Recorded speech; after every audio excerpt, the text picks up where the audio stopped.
telonwa. Mosenindo Raila Odinga osebedo jang'we kinda e paw siasa kuom thuolo malach. Kopogore kod lemo mag siasa ma Raila ne omako, ipare kuom kawo okang' mar musore kod jotelo mosekawo loch mar piny e pacho ka, kendo omiyo inene kaka jatelo mosebedo ka keto dwaro mage tenge kinde ka kinde kendo keto kwe mar piny Kenya mbele. Walter Nyambaga nigi ler mar wachno.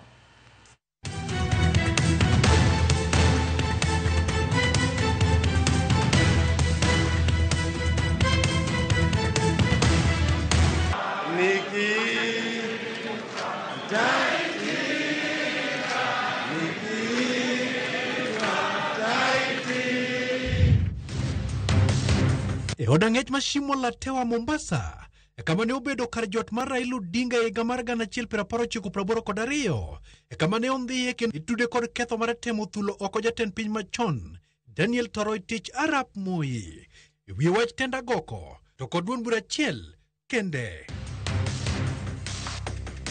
Raila ne omaki kod John Anyona, Martin Shikuku, John Seronei, kanyakla kod Koigi Wamwere.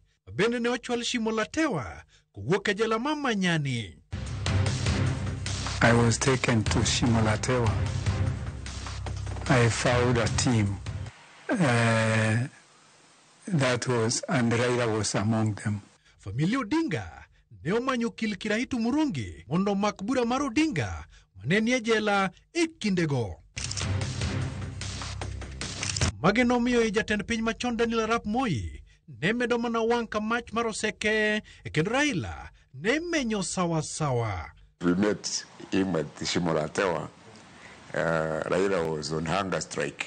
Kata odoko ni weche ne tek kamano, ne ok obedo maluor kendo ne omedo keto Moi tesre kendo liet mar siasa ne medo chwakore ka guche rabuon manie kendo. Certainly he was not an armchair politician. He wanted action. Nataka niseme kwamba yale yaliyotokea leo asubuhi higa mar 1989 bang' Raila Odinga ne we thuolo kowuok e jela, mana kaka janon siasa Tom Nduku lero ni sirikal mar Moi mar thuon gweno ne ok ni maber kendo jopiny ne balo kode kaka girieny kowuoyo. Gino manomiyo Moi kod chama mare mar KANU nyaka manyo Odinga kod chama mare mar NDP mondo bed kode winjruok. Koro kodonjo gi NDP to nonwang'o ka sirikal nonwang'o ka demokrasi ochako dongo. Mane wan go Ford Asili, ne wan gi NDP, ne wan gi Ford Kenya. Magi joma go DP, magi parties manodonjo gi ji mang'eny e od bura. Koro Moi ne jogi obedo matin. Koro ne chuno Moi mondo rang kaka ne nyalo chiwo bade. Ema bang' kanyo ne gidhi gikete winjruok. Bang' mosruok kod jatend piny machon Daniel Arap Moi e higa mar 2001, bang' piem mar laro kom tend piny Kenya ma higa mar 1997, kama ne Moi ne oyombe ma obedo namba 3, Odinga noyie tiyo kod Moi. We as a nation is woven together was under immense threat of being torn apart. Ema bang' kanyo ne gidhi gikete winjruok gi jakom Raila Odinga. E ng'wech mare mar majag KANU omiwa migepni moko, ma en odonjo ka minister mar Public Works, to Ochila Yako nodonjo ka minister mar Energy. Ka ne omiye lemo mar jatend migawo mar apaya kod yore, to joge mamoko ne oyudo lemo kama oting'o Dr. Ochila Yako, ma ne omako lemo mar teko. Raila gi Moi ne oyangore e lela 1999. Okay. Mano eka no yangore e lela modong' ne pod mana kuotho matin. Raila Odinga en a true democrat. Kata ja demokrasia ma adieri ong'eyo ni ondamo mokwongo demokrasia en upiem. Moi nogoyo bade piny kendo yie tiyo gi Odinga. that they wanted government of national unity. Then I asked myself, why did we not remain in one party? He kicked out J.J. Kamodo, who was the Secretary General of KANU from KANU, and he became the Secretary General of the new KANU. Kata kamano, Odinga ne ogeno ni Moi ne nyalo biro sire manyo komten piny Kenya. Moi ne ochikore ka mwanda moneno goya kendo siemo mano Uhuru Kenyatta mondo telne Kenya. Koro nyaka be nitie ka no winjre gi Moi, to Moi no obwogogi kech Moi no kano kad moro e bwo mesa.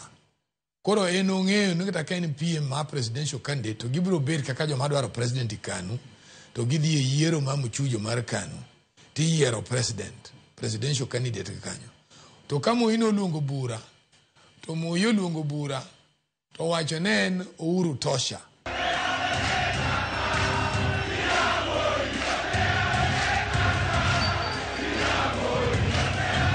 Wechege ne ochwanyo Odinga kendo ya malo nyaka alap mar romo mar Uhuru Park. Kanyo emane oting'e lwet Kibaki koko ne jopiny ni Kibaki oromo kendo ng'ute nyalo donje jok mar tayo piny Kenya.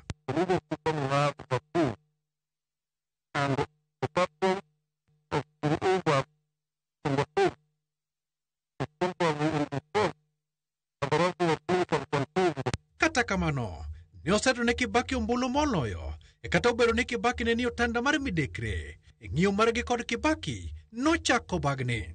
Odinga ne opogore paro kod Kibaki kaluwore kod nyuol mar katiba manyien. Kama dhano ne omenore Bomas of Kenya kum seche bura kendo ne ochopo ne dhano nyaka ne dhi ombulu mar paro. Nong'eyo ni mondo wachung' mondo wagol Moi gi jogegi nyaka wachung' wana Kibaki, nikech koro no warango numbers ma kwa medo to wanyalo win the election. Koro mae emane no chako ofomogo odonjogo inak. Kacha be ni giwinjore on terms kaka sirikali pogo. Bang' mano kane gidonjo gima nonego yudi okoyudo. Emo wuok ofomo wakelo gimilo wachako go Bomas. Then the other issue now came up on the issue of now typically revising the whole Katiba.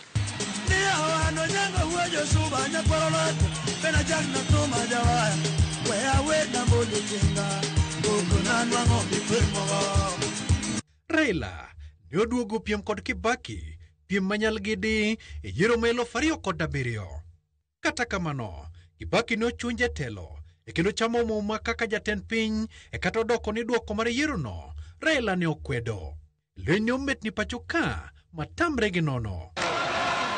Raila gikone no yie mobedo winjruok kod Mwai Kibaki chenro mane ochwe kom kod Kofi Annan magana. Mbulu owuok kuonde moko mwakia to land ng'ano. Koro king'iyo wabunge ma wan go ng'eny moloyo mag Kibaki tiwacho ni an go mbulu mang'eny. Koro piny no odagi. To Raila Amolo Odinga kane owuok kode gi Kofi Annan gi jodongo mane nitie thuolono. Nokoni oyo ni Kenya duong'. Kofi Annan wacho ni koro dwaro winjruok. Odwani jogi nominate committee, jogi bino nominate jogi. Ema koro nyuolo Serena. To higa mar 2013 Raila kod Uhuru ne ochako makore akor e piem mar laro tend piny Kenya, piem mane ginyudore ng'ato gi ng'ato kod weche mag siasa. To tok yiero Kenya notwere kod ng'anyo mapek matamre gi nono. Yiero mane oluwe 2017 jotelo ariyogo ne odokie debe mar piem kendo pimore ngufu. Raila ne oramo ni oyombo kata obedo ni Wafula Chebukati ne olando Uhuru Kenyatta.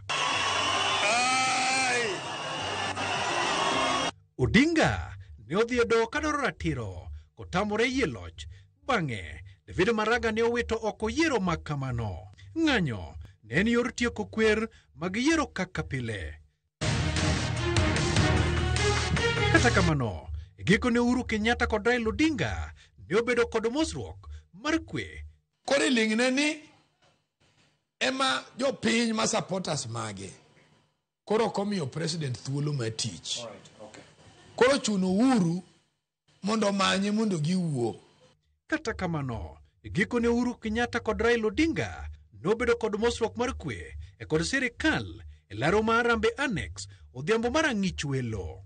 Uhuru kata kopogore ga yanygo gi sand manoseyudo e lwetgi nokoni oyo Kenya nyaka dhi mbele. Higa mar 2022 Odinga ne opiem kod William Ruto piem mar apoyo gi guok kendo tero ng'ur ne Martha Koome doho maduong' mogik pachoka.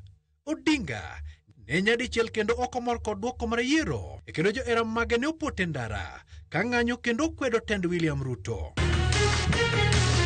Kaluwore kod ng'anyo mar rowere mag Gen Z mane omuomo nyaka od bura, Ruto ne omanyo Odinga mondo ochute rieko kaka inyal duok chien muchni to kod mutni mane omako Kenya kar dwe mar 8 tarik 25 mar higa mar 2023. Odinga magikone noyudore kama diny mane chuno ni mondo oyud sir mar sirikal mar manyo lemo mar AUC nochako ng'ala mochomo sirikal. Raila en achiel kuom jotelo ma osepoto. Jatelo mosepoto dhi e piem koikore ni duoko moro amora wuok. To ka piem oserumo to oyie nywako tich. Kaka yore yaro piny owacho, Ruto ne oriembo jotend migepe mage kendo gwelo jokanyo mag duond bura mar ODM e piny owacho. Ranyisi ni Ruto ne oikore mar rwako Raila e sirikal. Ma ne onyolo yo mar chiwo thuolo mondo mbako chakre e kind duond bura mar ODM kanyakla kod UDA. Magikone nonyolo mosruok machielo mar William Ruto to kod Raila Odinga.